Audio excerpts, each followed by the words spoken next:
નમસ્કાર વિદ્યાર્થી મિત્રો, સ્વાગત છે તમારું અમારી આ યુટ્યુબ ચેનલ ઉપર. અને આજે આપણે આ વિડીયોમાં બંધારણના 30 એવા વન લાઇનર પ્રશ્નોની ચર્ચા કરવાની છે કે જે તમને આગામી કોમ્પિટિટિવ એક્ઝામમાં ખૂબ જ ઉપયોગી થશે. તો ચાલો શરૂ કરીએ વિડીયોને.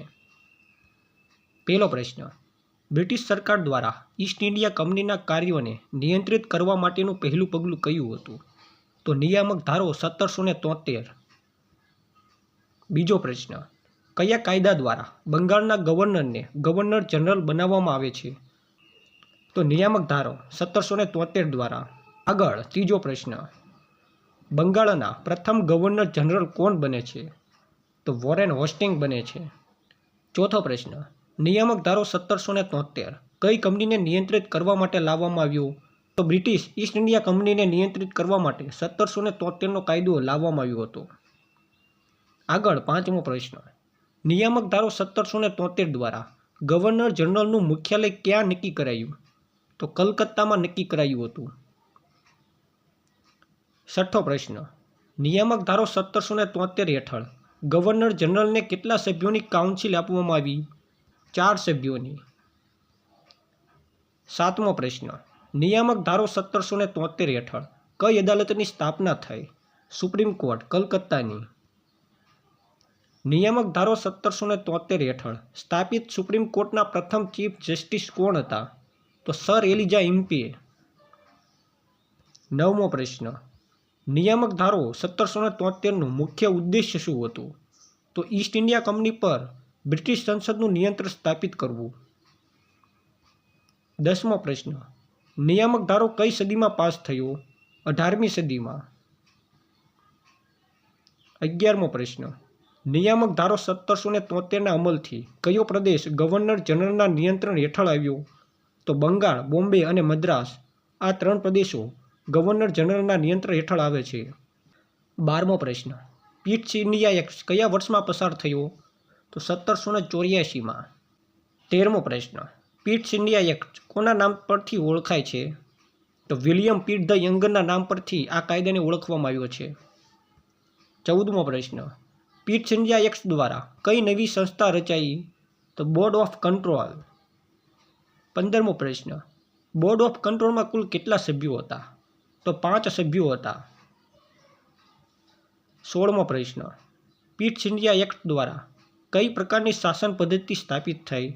તો દ્વિશાસન પદ્ધતિ ઈસ્ટ ઇન્ડિયા એક્ટ દ્વારા સ્થાપિત થઈ હતી. 17મો પ્રશ્ન: ઈસ્ટ ઇન્ડિયા એક્ટ હેઠળ કયો વિષય બોર્ડ ઓફ કંટ્રોલના હસ્તક આવ્યો? તો લશ્કરી અને રાજકીય બાબતો.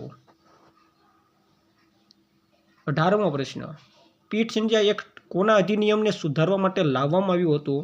તો નિયામક ધારો 1773ને સુધારવા માટે ઈસ્ટ ઇન્ડિયા એક્ટ લાવવામાં આવે છે. આગળ 19મો પ્રશ્ન: ઈસ્ટ ઇન્ડિયા એક્ટે ઈસ્ટ ઇન્ડિયા કંપનીની સત્તાને કેવી રીતે વહેંચી? તો વ્યાપારિક અને રાજકીય એમ 2 ભાગમાં વહેંચી. આગળ 20મો પ્રશ્ન: ચાર્ટર એક્ટ 1813 પછી બ્રિટિશ ઈસ્ટ ઇન્ડિયા કંપનીનો કયો વેપાર ચાલુ રહ્યો? તો ચાનો વેપાર ચાલુ રહ્યો હતો. ચાર્ટર એક્ટ 1813 દ્વારા કઈ કંપનીનો વેપાર અધિકાર સમાપ્ત કરવામાં આવ્યો? તો બ્રિટિશ ઈસ્ટ ઇન્ડિયા કંપનીનો વેપાર અધિકાર ચાર્ટર એક્ટ 1813 દ્વારા સમાપ્ત કરવામાં આવે છે. આગળ 22મો પ્રશ્ન: ચાર્ટર એક્ટ 1813 દ્વારા શિક્ષણ માટે વાર્ષિક કેટલો ખર્ચ મંજૂર થયો હતો? તો ₹1 લાખનો. આગળ 23મો પ્રશ્ન: ચાર્ટર એક્ટ 1813નું મુખ્ય મહત્વ શું હતું?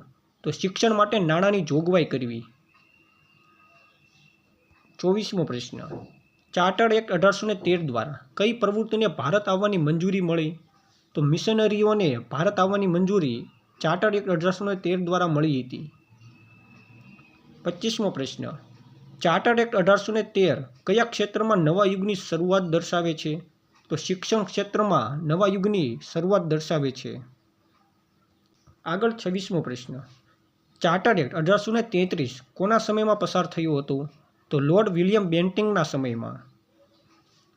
આગળ 27મો પ્રશ્ન: ચાર્ટર એક્ટ 1833 દ્વારા કોને ભારતનો પહેલો ગવર્નર જનરલ બનાવવામાં આવ્યો? તો લોર્ડ વિલિયમ બેન્ટિંગને બનાવવામાં આવ્યો.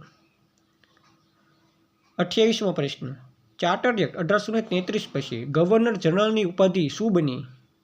તો ગવર્નર જનરલ ઓફ ઇન્ડિયા બની.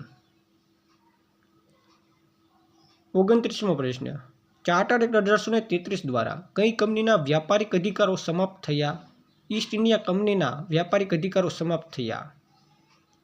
અને છેલ્લે 30મો પ્રશ્ન, ચાર્ટર એક્ટ 1833 પછી ઈસ્ટ ઇન્ડિયા કંપનીનું મુખ્ય કાર્ય શું રહ્યું?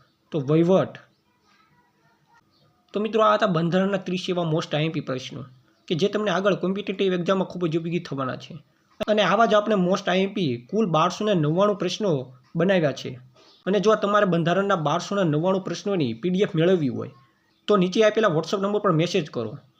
અને આ પીડીએફની પ્રાઇસ આપણે માત્ર 49 રૂપિયા રાખેલી છે.